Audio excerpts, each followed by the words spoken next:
Perkenalkan, kami dari kelompok 13 dengan saya Haning dengan 4 digit NIM terakhir 1101 dan rekan saya Wulan dengan 4 digit NIM terakhir 1100.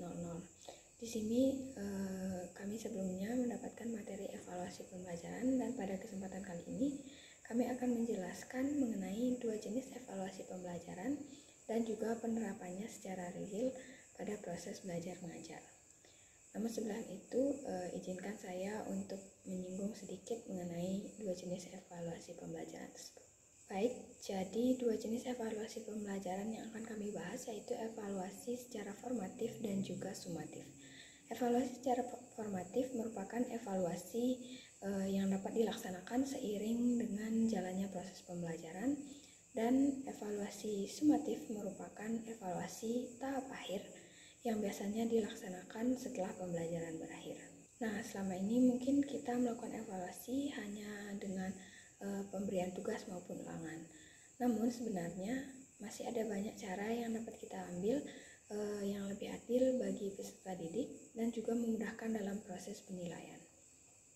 Nah, penilaian sendiri ini sebenarnya dapat dibagi menjadi 3 jenis, yaitu assessment as learning, assessment for learning, dan assessment of learning. Namun selama ini kita itu hanya terfokus pada assessment of learning saja, contohnya seperti penugasan dan juga ulangan. Padahal kita bisa mulai melakukan evaluasi pada saat pembelajaran itu berlangsung yang bisa disebut dengan assessment as learning, di mana evaluasi atau penilaian ini dapat dilaksanakan sejak peserta didik bertanya, berdiskusi, menjawab, mengisi LKPD, dan berbagi tanggung jawab dalam kelompok. Nah, untuk pemahaman yang lebih lanjut mengenai evaluasi formatif, mari kita saksikan terlebih dahulu video yang akan kami tayangkan sembari saya menjelaskan mengenai isi dan juga kaitan video tersebut dengan proses evaluasi. Oke, still remember what we learned yesterday. Kemarin kita belajar apa? Hobi. Oke, mention the hobbies that you know. Coba Miss Dita kasih tahu hobi apa yang kalian tahu. Fishing, swimming, drawing, cooking. Oke, cooking. Dancing, traveling. Ada yang suka traveling? Yes. Oke, for today we are going to continue from yesterday. Kita lanjut materi yang kemarin ya. Baik, jadi tahap tadi merupakan proses evaluasi pertama yang dilakukan oleh tenaga pendidik yang disebut dengan absepsi. Nah, jadi absepsi ini dilakukan biasanya di awal pembelajaran, di mana guru akan menanyakan terlebih dahulu mengenai materi yang akan dibahas. Dan ini biasanya bertujuan untuk mengecek sejauh mana pemahaman dasar peserta didik tersebut mengenai suatu materi yang akan dibahas kemudian. Nah, selain itu, persepsi ini biasanya juga dilaksanakan untuk mereview materi dari pertemuan sebelumnya sebelum tenaga pendidik tersebut melanjutkan ke materi yang selanjutnya. Oke, let's work in group. Kita kerjanya dalam grup ya. The first group, kelompok yang pertama. Oke, Najwa, Syafa, Naifa, Almira. Oke, over here. Oke, finish ya. Itu udah selesai kan? Oke, that's it. Now, the first task, yang tugas pertama, on your handout worksheet, udah ada kan di meja masing-masing. Oke. Yang group one, this one. Oke. Please answer the questions. This one. Ini yang pertama kan berdasarkan teks. Yang kedua, ini dicocokkan namanya siapa, terus ditulis kegiatannya apa. Itu ya, group 1. Group 2, 3 and 4. I'm going to share the audio. Miss Dita share audionya ya, silahkan didengarkan, lalu diisi titik-titiknya.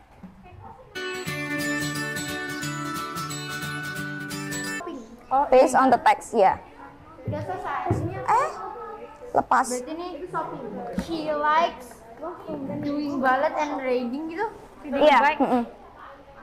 Baik, tahap evaluasi selanjutnya adalah diskusi, di mana dari diskusi kelompok tenaga pendidik juga dapat mengevaluasi tidak hanya pemahaman peserta didik mengenai materi, namun juga dapat melihat bagaimana peserta didik tersebut bertanggung jawab terhadap kelompoknya.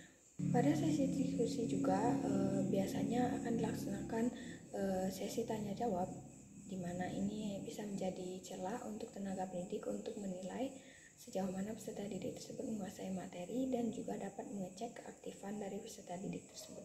Selain itu juga dapat dilaksanakan pengisian LKPD atau lembar kerja peserta didik untuk nantinya dinilai lebih lanjut oleh tenaga pendidik.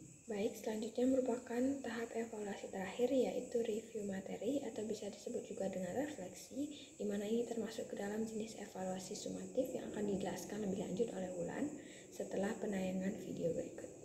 Finish on the text. Finish ya, oke. Refleksinya kita cek dulu. How do you feel today? Gimana perasaannya hari ini? Not good.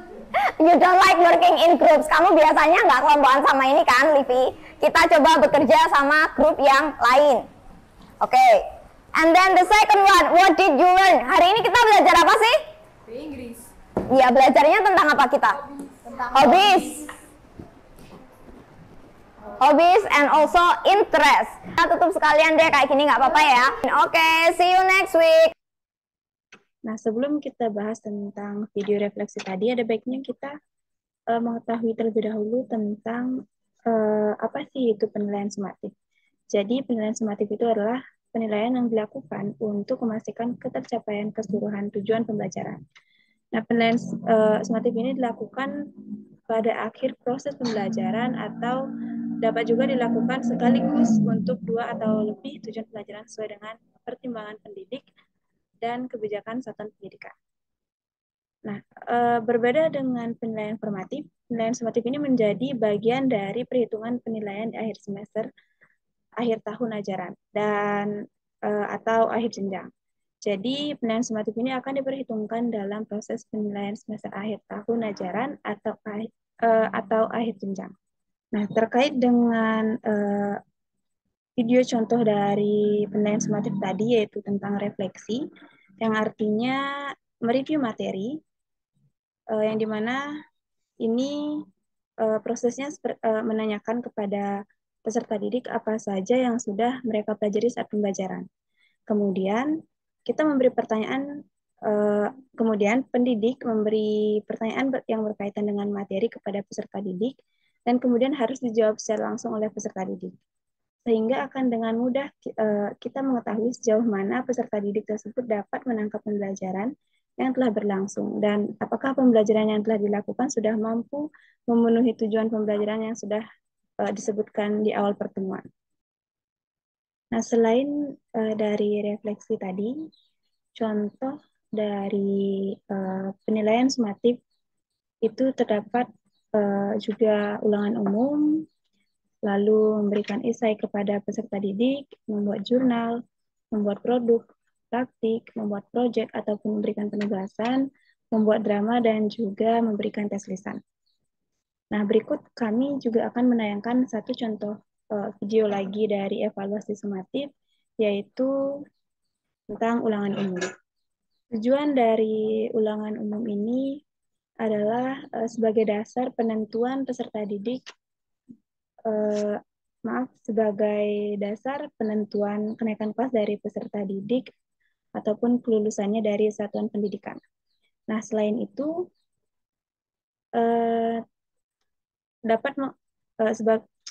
selain itu untuk mengetahui pencapaian hasil belajar peserta didik dalam satu atau lebih tujuan pembelajaran.